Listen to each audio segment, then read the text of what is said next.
I just want to give you a brief portion of the story. I can't give you really an understanding of what I went through for the 22 years that I served in prison in 5 minutes. I'll give you an example. November the 10th, 1993, my door exploded.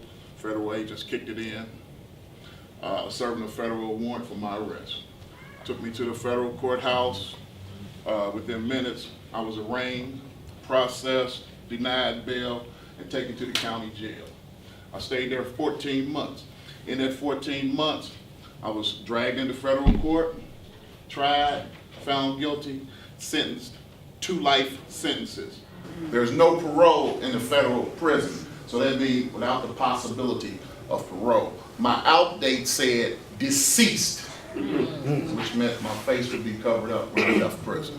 Thank God that in 2008 you elected Barack Obama, who got Eric Holder involved, and they reformed prison sentence, which was why I stand here before you today.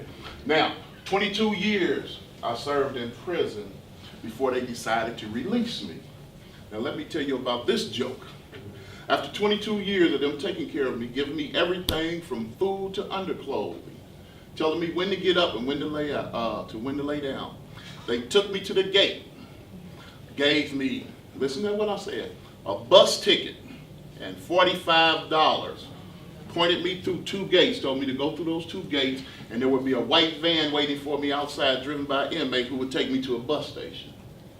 I did just as they said. I looked at the money, got in the bus.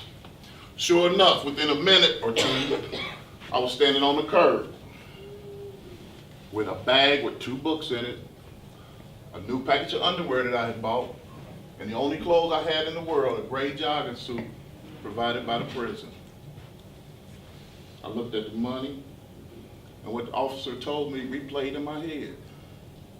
When I asked him, what do I do with this $45? Listen to what he told me. He said, $14 is to cover 2 meals, neither of which one can exceed $7.50. The other $31 is for a cab ride to wherever from the bus station. That's what he told me when I left prison after 22 years. Before I got out, the prison didn't know that I was to be released. I knew 1 week before they did. They processed my release based on the letter from my lawyer.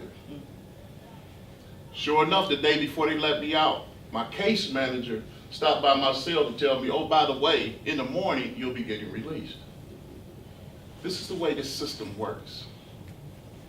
Who was to help me after 22 years? They never knew if I had a place to go. What would I do after that $40 was gone, that $45 was gone?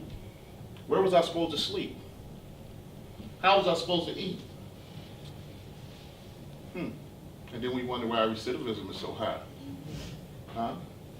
No one was there waiting for me. Just luckily I had brilliant attorneys who made sure that I got out, who made sure that when I got home there was food there. These are my attorneys that did this. Made sure that there were food there and that I had everything that I needed. This brilliant attorney right here, stand up before I embarrass you.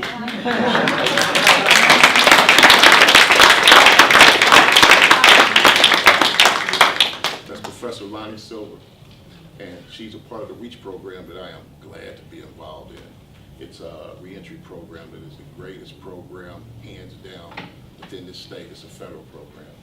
And this lady here, upon your arrival to that program, will meet with you and find out whatever your needs is and provide them to you so that you have a chance, an opportunity, a reason not to accept that call from your friends who says, if you need me, I got a second dope for you. I heard somebody say, just before I close out, I heard somebody talk about mental health treatment in the federal prison. Doesn't exist. Mental health is 6 o'clock in the morning, a line 3 abreast from here to the coffee shop of people getting Thorazine and leaving like this. Twice a day.